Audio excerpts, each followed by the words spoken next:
in that, not the transition to the next step, despite the fact that there's a multiplicity of angles and a multiplicity of intervention that you had before, the recent report that you published in October about what's been happening in Gaza since October 23 is a departure, I would say, in two ways. One major way is that this time it was not commissioned by anyone, it was self-initiated. That was something new, at least totally new, or a radical novelty. I mean, you had sort of finagled that before, but this one was clearly self-initiated. And then the other thing is that the basis of human rights activism, to the extent that you still belong to it, is that it's usually you use an incident as a synecdoche, as a part for the whole of a whole situation. So what you explore is an incident and to show that a crime was committed there, but then that crime can be used to sort of illustrate, expose a larger situation. In this case, you sort of turn things around. It was not about exploring one incident, but exploring a huge multiplicity of incident in order to prove that, in fact, a genocide was happening. So the two questions would be, first, why and how and under what condition did you decide to sort of self-initiate that project? And also, when did you do it? I mean, when did you decide when, after not only October 7, but the beginning of the Israeli campaign, when was the turning point? Because I think you started off by doing your usual work, so to speak, by exploring what had happened at the Al-Hali hospital. But then you moved from that to doing this cartography. So why and when is the question. So it really happened after our legal, political, historical analysis that we've undertaken at the beginning throughout the months of October and November 2023. And it took us time. I mean, Rad Segal on the 13th of October says this is a text case. Rad Segal, he's an Israeli Holocaust scholar. Comes out with a very influential article, said the textbook case for genocide. On the 13th of October, on right? the 13th of October. We took a little longer, but not much longer, definitely not as long as Amnesty and Human Rights Watch or others, because we needed to kind of like understand what situation we are in. And by November, our analysis was that yes, this is what we are witnessing is a genocidal campaign against Palestinians. And that means that who should commission that? Who's here the target of this genocide? And who is it that we should be in contact exactly with? Now we have several brilliant Palestinian researchers in forensic architecture. We have our partner in Al-Haq, which is the first and biggest Palestinian human rights group that has been also they've been designated as a terrorist organization by the Israeli Ministry of Defense, but 4 years ago now. And but they are our partners, and there is a forensic architecture office in Ramallah with Al-Haq. We have together decided that what we're seeing is genocide. We need to stop it, and that even though we were in contact with people on the ground, and in the early days more. We were having phone calls. We were speaking to people. We also had a partner organization in Gaza called Ein Media, which has done all our project in Gaza were undertaken collaboration with Ein Media. The very first thing that we've done was not Al-Ahli. In the first week, we were looking for partners. We were looking for friends. People were looking for them on the ground, and we were looking for them amongst hundreds of videos that we could see until we've learned something that we haven't yet put out. And then on the 22nd of October, the director of this organization, Rushdie al-Sarraj, who is the son of the Gaza's mayor, went to his father's home thinking it's safe and not understanding the transformation that was going on. And of course, his father's house was targeted, and he was murdered in there, protecting, lying on his daughter and his wife. So this is the first thing that we were doing, was not even in the field of human rights, was just effectively looking for friends and partners.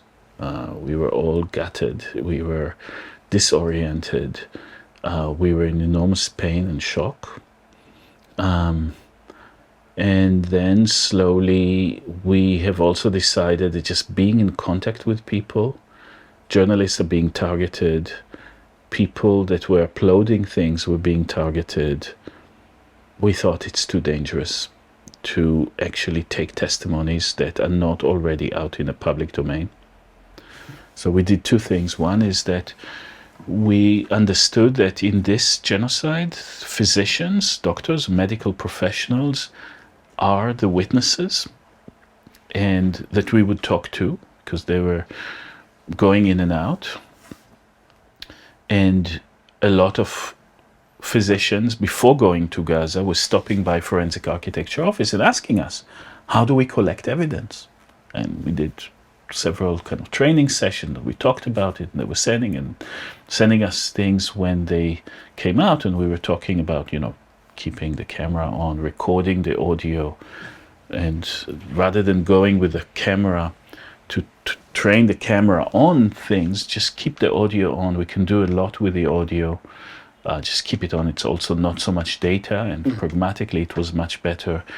And it allows us to sync because of the audio signature of blasts, effectively, with different events. And the hospitals were at the center. The hospitals were being targeted, and physicians were being survivors, effectively.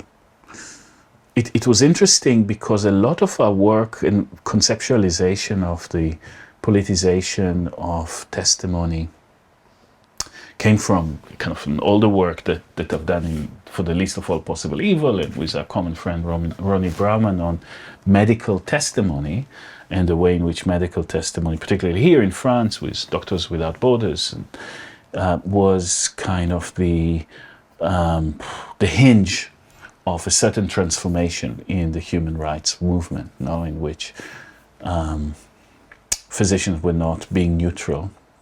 Then it was kind of like put in more nuance, but that really inspired us also to kind of be engaged witnesses rather than neutral forensics, like the non-neutral French doctors, French humanitarians. It was very important for us, kind of like understanding and mining that history of the 1980s, where those decisions were made and those debates were made, and the kind of the critique of the neutrality of the ICRC, the Red Cross, towards an engaged humanitarianism that reports on what they see, that kind of takes sides, more or less. Here we had another level to that, because physicians in Gaza were all targets. The hospitals were targets.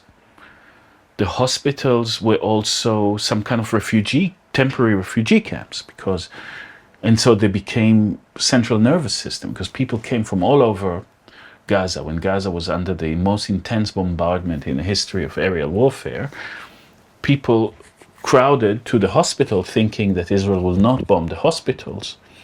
But when they came to the hospital, that people from Zaytun can hear what happened in Jabalia, and people from Jabalia would hear what happened in Rimal, etc. All the stories were kind of syncing up, and the scale of atrocities were becoming clear in the hospitals, and also to the doctors, who became secondary witnesses to the recollection of their patients. So doctors were survivors. They were direct eyewitnesses. They were expert witnesses because they could read in the wounds the kind of munition, or in the blood the kind of malnutrition that was imposed on people in Gaza. And we started working with physicians, and particularly with one very admirable, very special person called Dr. Hassan Abu Sita, whose family is actually Palestinian refugees from the area that has become what's called Israel called the Gaza envelope, the area just outside the Gaza Strip, and worked with him on Al Ahli and on other hospitals. So two things happened. No? We knew we couldn't speak directly to witnesses. We started speaking to doctors. Hospitals became important. And we couldn't wait for like a commission when the targeted group is a nation. And what we've done is we started collecting evidence in a way that was kind of started totally manic.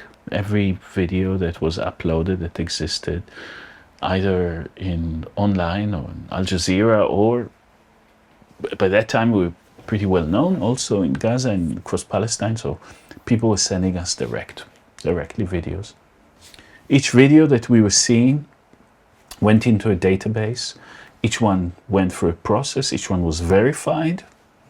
Then it was geolocated, timed, and a description of what is in it. And we started collecting thousands and thousands and thousands of those videos, each one showing a different aspect of a thing.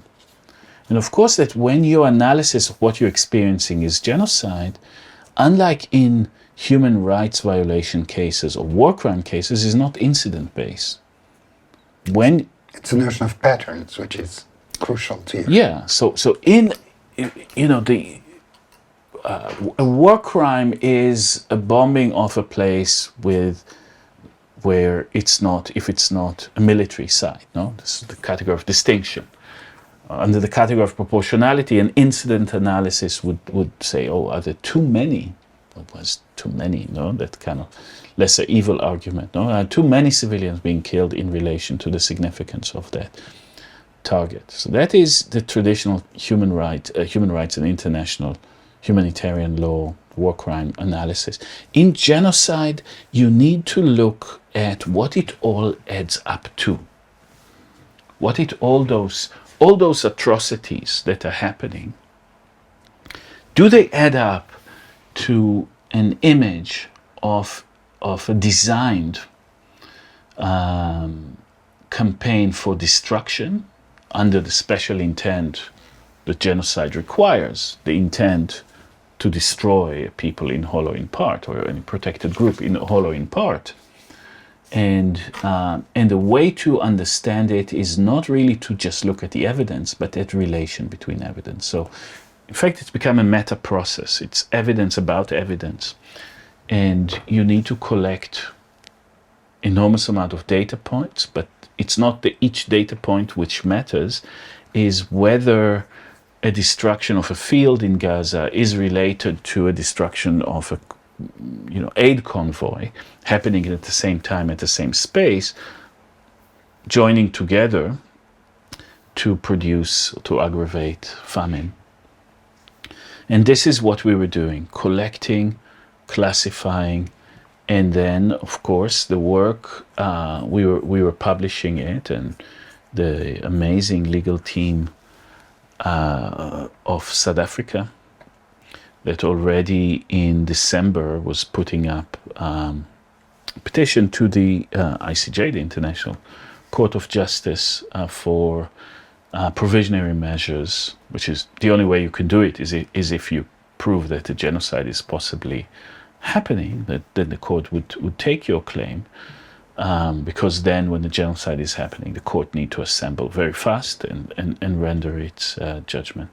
And by January, on the 11th and 12th of January, they were presenting their case in clear, and it was amazing. I think for everybody missed a heartbeat when they saw the South Africa team presenting in a kind of perfect legal idiom that charge of genocide against Israel, and doing that from the perspective and the position of a country in the global south that experienced settler colonialism, that experienced genocide, but refuses to singularize their experience and look at kind of, in fact, having experienced that, give them the platform, perhaps the right, to bring that against not only Israel, it felt, but all its supporters in Europe and the US that were defending it both morally and, more importantly, materially, and supplying it. So though your project was self-initiated, you were eventually contacted by the South African legal Yes, team. and they've used the material was produced in particular form at their request as evidence for them to use in multiple stages throughout that process, throughout the legal process, and it needed to be kind of understood and strategized in relation to what genocide is.